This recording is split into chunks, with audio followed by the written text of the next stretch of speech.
आप देख रहे हैं न्यूज 18 स्पेशल और आपके साथ मैं हूं विवेक। कल से फ्लाइट्स शुरू हो रही हैं। बड़ी खबर इस वक्त की, पटना से कल 5 शहरों के लिए विमान उड़ान भरेंगे, लेकिन उड़ान भरने से पहले गाइडलाइंस जानना आपके लिए बेहद जरूरी है, क्योंकि नई गाइडलाइंस को फॉलो ना करने पर यात्री मुसीबत में फंस सकते हैं। इसके साथ ही यात्रा भी बाधित हो सकती है। तो गाइडलाइंस क्या है ये अब देखते हैं। घर से एयरपोर्ट जाने से पहले क्या काम आपको करना होगा। तो एयरपोर्ट काउंटर्स पर चेक इन सुविधा आपको नहीं मिलने वाली है, इसका ध्यान रखिए। वेब चेक इन करना अनिवार्य होगा। इसके अलावा वेब चेक इन के वक्त बैगेज टैग भी आप डाउनलोड करें, यह जरूरी है। बैगेज टैग को बैग पर चिपकाएं और फ्लाइट की उड़ान से 2 घंटे पहले आपको रिपोर्ट करना होगा। एयरपोर्ट के भीतर फ्लाइट से 4 घंटे पहले प्रवेश नहीं मिलेगा। एक हैंडबैग और एक चेक इन बैग से ज्यादा आपके पास कुछ नहीं होना चाहिए।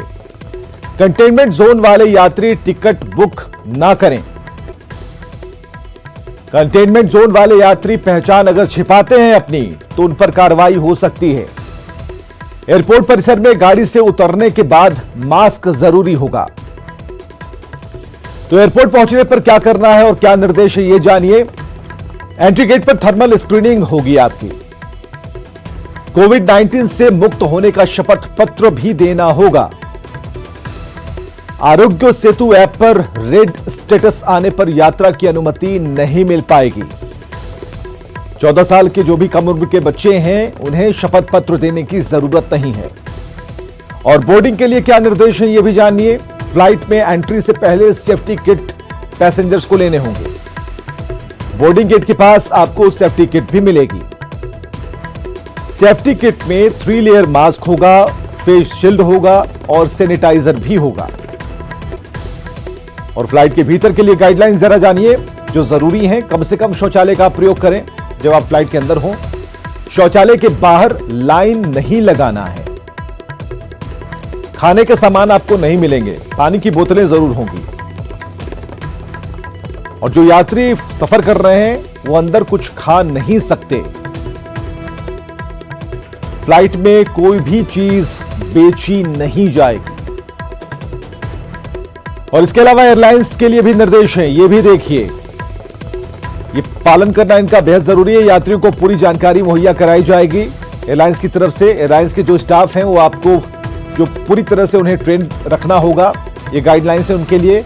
उड़ान के बाद विमान का सैनिटाइजेशन बेहद जरूरी होगा, अनिवार्य है। यात्रियों को वेब चेक इन के लिए जागरूक भी करना इन्हीं का काम है। जो केबिन क्रू मेंबर्स होते हैं उनको पीपीई किट अनिवार्य है। फ्लाइट के शौचालय को हर 1 घंटे बाद सैनिटाइज भी करने के निर्देश हैं। तो पटना एयरपोर्ट पर उड़ान की तैयारियों की समीक्षा के लिए आज डीएम कुमार रवि पटना पहुंचे और इस दौरान उन्होंने तैयारियों का जायजा लिया। कोरोना बंदी के बाद पहली बार 25 मई से पटना एयरपोर्ट पर प्लेन नियमित तौर पर उड़ान भरने लगेंगे। ठीक एक दिन पहले पटना एयरपोर्ट पर पटना डिस्ट्रिक्ट एडमिनिस्ट्रेशन की तरफ से डीएम कुमार रवि और एसएसपी उपेंद्र शर्मा पहुंचे हैं, विजिट कर रहे हैं और बारीकियों से एक एक चीज़ को देख रहे हैं। इसमें अभी एयरपोर्ट का निरीक्षण किया गया है और यहाँ पर एयरपोर्ट अथॉरिटी के द्वारा जो यहाँ पर एरोप्लेन्स डिपार्ट करेंगी और अराइव करेंगे, उसके लिए सारी तैयारियाँ यहाँ एयरपोर्ट पे की गई हैं।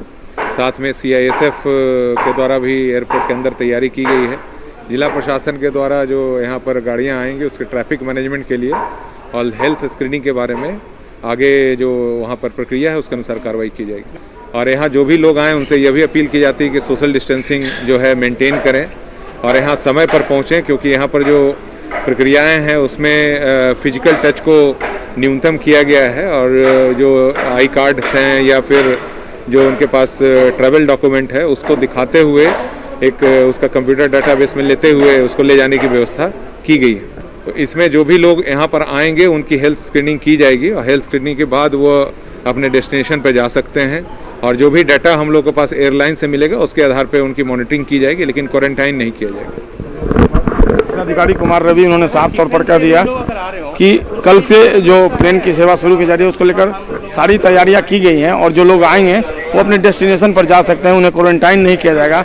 और जो दूसरी तैयारियां हैं उसमें उन्होंने कहा कि जो सोशल डिस्टेंसिंग है उसको प्रायोरिटी दी जाएगी हर हाल में। और उन्होंने जो पैसेंजर्स हैं उनसे भी अपील की है कि जो एयरपोर्ट का जो गाइडलाइन है उसको वो हर हाल में फॉलो करें। कैमरा से राहुल के साथ संजय कुमार, न्यूज़ 18 पटना। उधर पटना कमिश्नर संजय कुमार अग्रवाल ने कहा है कि यात्रियों की सुविधा का हर संभव ख्याल रखा जाएगा। संजय अग्रवाल ने यात्रियों से अपील की है कि वो सभी कागजात की फोटोकॉपी अपने साथ जरूर रखें। संजय अग्रवाल ने बताया है कि इंटर डिस्ट्रिक्ट ट्रैवल करने वाले यात्रियों के लिए टिकट ही उनका पास होगा, वहीं पटना के यात्रियों के लिए बोर्डिंग पास ही पास की तरह मान्य होगा। हमारे सहयोगी ब्रिजम पांडे ने पटना कमिश्नर से खास बातचीत की। हमारे साथ पटना के कमिश्नर संजय कुमार अग्रवाल हैं, इनसे जानते हैं कल से हवाई जहाज की यात्रा शुरू होगी, तो क्या निर्देश दिए गए हैं पटना प्रशासन की तरफ से? सर देखिए, कल से एरोप्लेन चालू हो रहे हैं और पटना एयरपोर्ट पे लगभग 18 से 19 प्लेन कल आने की संभावना है। उसके लिए कल पटना डायरेक्टर के साथ मीटिंग हुई है और उनको ये डायरेक्शंस दिए गए हैं कि पटना एयरपोर्ट पर सोशल डिस्टेंसिंग के साथ हम लोग किस प्रकार यात्रियों को बेहतर सुविधा दे सकें, उसकी सारी तैयारी की जाए। लोगों को सभी रूल्स रेगुलेशन पता हो, उनकी प्रॉपर मेडिकल स्क्रीनिंग हो और मेडिकल स्क्रीनिंग के पश्चात उनको जहां आना जाना हो वो अपने आप कर सके, इसकी व्यवस्था रहे। इसके लिए ऑटो चलेंगे, वहां से ओला उबर टैक्सी की व्यवस्था रहेगी। और लोग पहले से भी अगर उनको इंटर डिस्ट्रिक्ट जाना है तो टैक्सी की बुकिंग करवा सकते हैं। और इसके लिए हम लोगों ने ओला उबर एजेंसी से भी बात कर ली है, टैक्सी एजेंसी से भी बात करी, और वहाँ ऑटो स्टैंड पर कुछ ऑटो भी खड़े रहेंगे जिससे लोकल लोग आ जा सकेंगे। सर, पटना एयरपोर्ट से यदि किसी को दूसरे जिला जाना हो, दूसरे डिस्ट्रिक्ट जाना हो, तो उनके पास क्या कागजात रहेंगे कि वो बीच में कभी पुलिस वाले रोकते हैं तो क्या दिखाएंगे वो? देखिए, इसके लिए स्पष्ट निर्देश दिए गए हैं कि यदि कोई भी व्यक्ति पटना में या पटना से बाहर जाना चाहता है या बाहर फ्लाइट पकड़ने के लिए आना चाहता है तो उसके पास जो एरोप्लेन है उसका टिकट रहना चाहिए। और अगर जब लौट रहा है तो उसके पास में उसका बोर्डिंग पास की एक कॉपी रहनी चाहिए। ये 2 कागज़ रहेंगे। आपके पास अपना कोई परिचय पत्र या पहचान पत्र रहे, आई कार्ड रहे, जो भी लीगल वैलिड आई कार्ड हैं, उसको दिखा देंगे तो वो पास का काम करेगा। उसके लिए कोई इंटर डिस्ट्रिक्ट पास लेने की अतिरिक्त आवश्यकता नहीं पड़ेगी। मोबाइल पर भी दिखा सकते हैं? हाँ, मोबाइल का टिकट का एक प्रिंट आउट ले ले तो ज़्यादा अच्छा है। मैं सभी से लोगों से अनुरोध करूँगा कि प्रिंट आउट की कॉपी अपने पास में रखें, और मोबाइल पर भी रहे तो भी आप मोबाइल पर भी दिखा सकते हैं। और एक आई कार्ड, लेकिन आपको हमेशा फिजिकल फॉर्म में आई कार्ड को दिखाना पड़ेगा कि मेरी ये फ्लाइट है, मैं इस फ्लाइट को पकड़ने जा रहा हूँ या इस फ्लाइट से आ रहा हूँ, तब आपको पुलिस नहीं रोकेगी और पुलिस जाने देगी। कैमरा राजू के साथ ब्रिजम पांडे, न्यूज़ 18 पटना। तो 1 जून से ट्रेनों का परिचालन शुरू हो रहा है। रेलवे ने 22 मई से बिहार के 56 रेलवे स्टेशनों पर टिकट काउंटर से टिकट की बुकिंग शुरू कर दी है, लेकिन इन टिकट काउंटरों पर काफी कम संख्या में लोग टिकट कटाने पहुंच रहे हैं। रेलवे के आंकड़ों के हिसाब से बिहार के सभी 56 टिकट काउंटर को मिलाकर एक दिन में 900 से 1000 टिकट ही कट रहे हैं। रेलवे रिजर्वेशन काउंटर पर लोगों का आना ना के बराबर है। पटना जंक्शन के रेलवे रिजर्वेशन काउंटर का जायजा लिया हमारे सहयोगी साकेत कुमार ने। 22 तारीख से सभी रिजर्वेशन काउंटर खोल दिए गए हैं, लेकिन जो यात्री हैं वो रिजर्वेशन काउंटर पर टिकट कटाने के लिए बहुत कम संख्या में पहुंच रहे हैं। अब देखिए, ये पटना जंक्शन का रिजर्वेशन काउंटर है और यहाँ पर देखिए भीड़ आपको नहीं दिखेगी। काफ़ी कम लोग यहाँ पर टिकट कटाने पहुँच रहे हैं, इक्का दुक्का लोग ही यहाँ पर पहुँचते हैं। अभी तक जैसा कि बात जो हुई है, जो बुकिंग जो कर रहे हैं रेलवे के जो कर्मचारी हैं, अधिकारी हैं, वो लोग कह रहे हैं कि अमूमन अब तक काफ़ी ज़्यादा टिकट बुक होती थी, लेकिन एक एक विंडो पर अभी 15 से 20 टिकट ही बुक हो पाई है। तो ये स्पीड जो है वो काफ़ी धीमी है, क्योंकि लोग ज़्यादा से ज़्यादा ऑनलाइन टिकट कटा रहे हैं। बावजूद इसके रेलवे ने टिकट काउंटर्स खोल दिए, लेकिन उसका जो उस पर उन काउंटरों पर जो भीड़ है वो नहीं के बराबर है। हम एक बार कोशिश करते हैं, जो यहाँ पर टिकट बुक करते हैं उनसे एक बार बात करने की कोशिश करते हैं कि सर, ये जो टिकट कट रहा है, क्या स्पीड क्या है टिकट कटने का?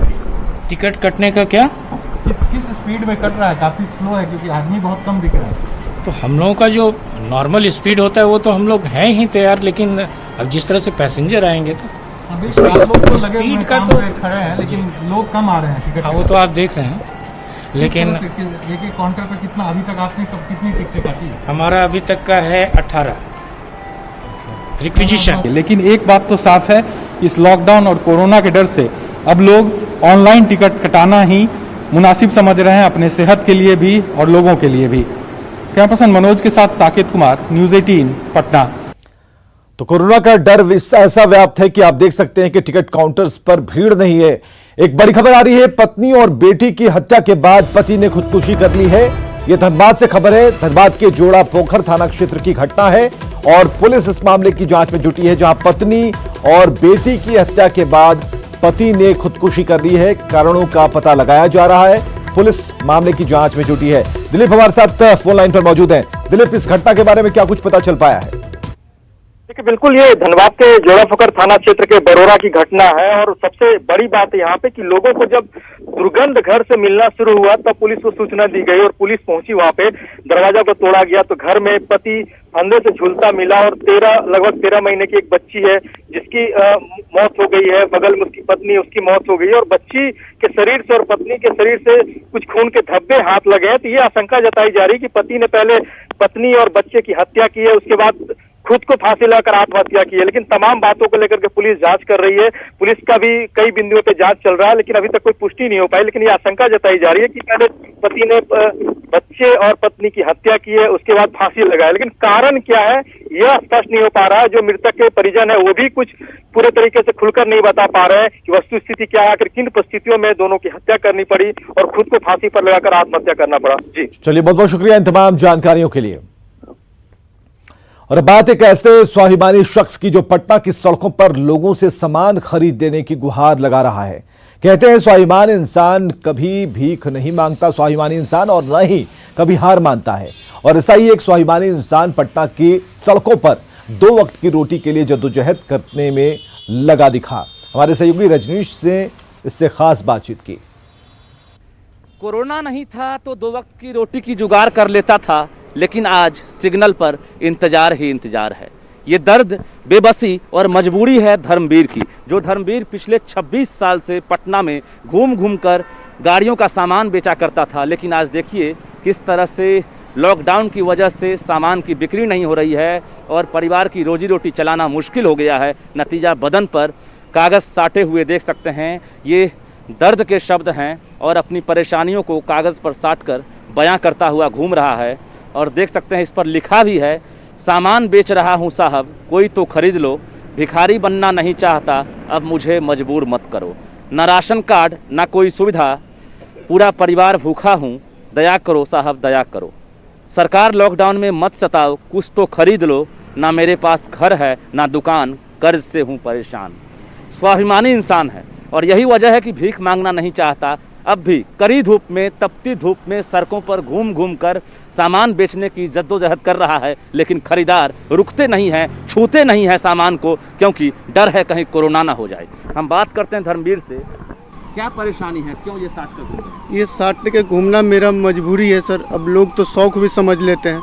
हम 26 साल से सिग्नल पर ये सब काम करते थे सर, लेकिन कोरोना वायरस की वजह से कोई छूना तक पसंद नहीं करते हैं। तो हम अपना आप बीती लाचारी ये लिख करके हैं, तो कोई सर मदद के रूप में कुछ कर देते हैं, कोई बाई चांस कोई खरीद भी लेते हैं। हमारा इसलिए ये साटने का तात्पर्य 2 लाख रुपया कर्ज है सर। महीना का 4000 रुपया महीना सूद देना पड़ता है। जी हाँ, किराया पर। मेरे पास गांव में भी अपना मकान नहीं है। अभी राशन वगैरह नहीं मिला? नहीं सर, कितना बार फार्म भरे हैं। 1 महीना पहले भी फार्म भरा रहा था, उसमें भी भरे हैं, अभी तक नहीं आया सर। टिकट साटने के बाद क्या लग रहा है कि सरकार ध्यान दे रही है, कोई अधिकारी रुक रहे हैं? नहीं सर, अभी तक तो नहीं रुके हैं सर। कोई नहीं सर। परिवार नहीं चला पा रहे हैं? नहीं सर। कितने बच्चे हैं? 1 बच्चा 2 बच्ची है सर। बूढ़ा बाप है सर, माँ है। पहले था जात के ब्राह्मण है सर, बाबूजी कुछ कमा लेते थे तो किराया चला, किराया भी गिरा हुआ है सर। अब धीरे धीरे महाजन तंग कर रहे हैं सर। महाजन से परेशान है सर। हम श्री नीतीश कुमार जी से ये आग्रह करना चाहते हैं सर कि मरने के बाद 4 लाख देते हैं, हम जैसा स्वाभिमानी को 2 लाख रुपया लोन के ऊपर दे दीजिए सर। हम कुछ करके दिखाएंगे सर। बिहारी हूँ, बिहार का नाम गौरव करूँगा सर। मुख्यमंत्री जी, भीख मांगना नहीं सर, भीख मांगना नहीं चाहता हूँ। रोड पर इस तरह से रहता हूँ, कितना लोग सोचते हैं कि भीख मांगने का धंधा बनाए। सर हमारी मुख्यमंत्री जी से यही अपील है कि हमें लोन के रूप में मदद कर दीजिए सर। स्वाभिमानी है और देख सकते हैं कि अब भी तपती धूप में किस तरह से मेहनत कर रहा है। हालांकि भले ही खरीदार सामान नहीं खरीदे हों, लेकिन देख सकते हैं अब भी अपनी मेहनत नहीं छोड़ा है। हालांकि सरकार को अब इस पर ध्यान देने की ज़रूरत है, क्योंकि पूरा परिवार जो है वो आज परिस्थितियों से जूझ रहा है। किराया चुकाने के लिए पैसे नहीं है, बच्चे भूखे हैं, ना राशन मिला है, ना कोई व्यवस्था। ऐसे में बदन पर स्टिकर साट कर ये बयां कर रहा है कि आज इसकी गरीबी किस कदर बढ़ती जा रही है। कैमरामैन राहुल के साथ रजनीश कुमार, न्यूज़ 18 पटना। तो प्रवासियों से बात करते हुए नीतीश कुमार ने, जब प्रवासियों ने कहा कि नून रोटी खाएंगे और बिहार को छोड़कर नहीं जाएंगे, तो मुख्यमंत्री ने कहा था कि ठीक है, धर्मवीर की कहानी उसे दिखाना और उसकी चिट्ठी को दिखाना नजदीक से इसलिए जरूरी था क्योंकि एक बार धर्मवीर के लिए नीतीश कुमार जी आप कहें कि ठीक है और उसका सारा दर्द खत्म हो जाएगा, छूमंतर हो जाएगा। यह अपील है आपसे। चलिए, न्यूज़ 18 पर दरभंगा की बेटी ज्योति की बहादुरी की कहानी चलने के बाद ज्योति की मदद के लिए लगातार हाथ आगे बढ़ रहे हैं।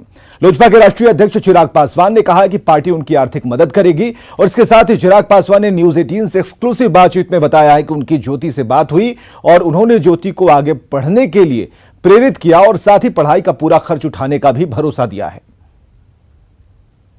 15 वर्षीय ज्योति कुमारी अपने पिता को गुड़गांव से साइकिल पर बिठाकर दरभंगा बिहार पहुंची। उसी संदर्भ में लोजपा के राष्ट्रीय अध्यक्ष चिराग पासवान से बात करेंगे। सर, सबसे पहले जो उसने किया यह एक अपने आप में मिसाल है और इस तरह से कई जो राष्ट्रीय स्तर के संगठन हैं उन्हें आमंत्रित किया है टेस्ट देने के लिए राष्ट्रीय साइकिलिंग इंडिया। इसके बारे में आप क्या कहेंगे? आपकी पार्टी की ओर से उसे क्या सुविधा मिलने जा रही है? देखिए, सबसे पहले तो जितनी उनकी साहस की सराहना की जाए मुझे लगता है उतना कम है। ये अपने में इस सोच को ही लाना कि आप लगभग 1200 किलोमीटर से ज़्यादा साइकिल चलाकर उस पर भी अपने पिताजी को पीछे बैठाकर, जिनकी स्वास्थ्य उतना ठीक नहीं है, ये अपने में ये सोच ही बहुत सराहनीय है। और उसको जब उन्होंने अंजाम दिया और वो सही में उनको साइकिल चलाकर इतने किलोमीटर दूर लेके गई। बहरहाल मेरी ज्योति जी से मेरी बात हुई थी तो मैंने आग्रह की थी और अपनी तरफ से व्यक्तिगत तौर पर भी मैंने उनके सामने ये प्रस्ताव रखा है कि वो दिल्ली, मुंबई, पटना, बिहार, जहाँ पर भी वो शिक्षा हासिल करना चाहें, मैं चाहता हूँ कि कॉलेज तक की वो अपनी पढ़ाई साथ ही साथ ज़रूर पूरी करें। कैमरामैन सत्यप्रकाश के साथ निरंजन सिंह, न्यूज़ 18 दिल्ली। पटना सिटी के एनएमसीएच से 4 कोरोना मरीजों को छुट्टी दे दी गई है। 4 मरीजों में एक बाढ़ की रहने वाली 6 महीने की बच्ची भी है। सभी लोगों को 7 दिन के होम क्वारंटीन पर एम्बुलेंस से घर भेजा गया। आपको बताएं कि एनएमसीएच से अब तक 153 कोरोना मरीज स्वस्थ होकर घर लौट चुके हैं। 29 कोरोना पॉजिटिव मरीजों का इलाज जारी है। पॉजिटिव से निगेटिव हुए हैं उनको डिस्चार्ज किए हैं। उसमें से तो एक दीघा पटना के हैं, एक बाढ़ के हैं और एक वैशाली बिंदुपुर के हैं और एक महुआ के हैं। इसमें कोई बच्ची भी है 6 महीने की? हाँ, एक 6 महीने की बच्ची थी, वो बाढ़ की, वो भी अब निगेटिव है और डिस्चार्ज कर दिया गया है। और गया के विष्णुपद मंदिर में भी सन्नाटा पसरा है। लॉकडाउन के कारण कोई मंदिर नहीं आ रहा, जिसके कारण पंडा और दुकानदारों की कमाई बंद हो गई। इस मंदिर में हर महीने दान और चढ़ावे से 1 से 1.5 लाख तक की आय होती थी, जो अभी बंद है। कि हम लोग का मंदिर में पारी जो रहता है, पारी में समझ एक नया मिल नहीं रहा है, कोई हम लोग का समझ जाए उसी नहीं है। और ख़ास करके हम लोग पंडा समाज के समझ जाए, जो मंदिर से आश्रित हैं, वो समझ जाए कि हम लोग को एक पैसा कहीं से कुछ नहीं मिल रहा है। कल ईद मनाई जाएगी, लेकिन कोरोना के कारण इस बार रोजेदार खुले मैदान या फिर मस्जिदों में इकट्ठा होकर नमाज अता नहीं कर पाएंगे। बिहार पुलिस ने रोजेदारों से अपने घरों में ही नमाज अता करने की अपील की है। इस बार की ईद की नमाज को अपने घर में अदा करना है, यही मेरी अपील है। कहीं कोई विधि व्यवस्था की समस्या नहीं होनी चाहिए, कहीं किसी तरह की कोई अशांति, उपद्रव वाली स्थिति पैदा नहीं होनी चाहिए। ईद बहुत खुशी का मौका है, लेकिन ये दुख की बात है इस बार सामूहिक नमाज नहीं हो सकती है। और लगातार खबरों का सिलसिला यहां जारी है, बने रहिए हमारे साथ।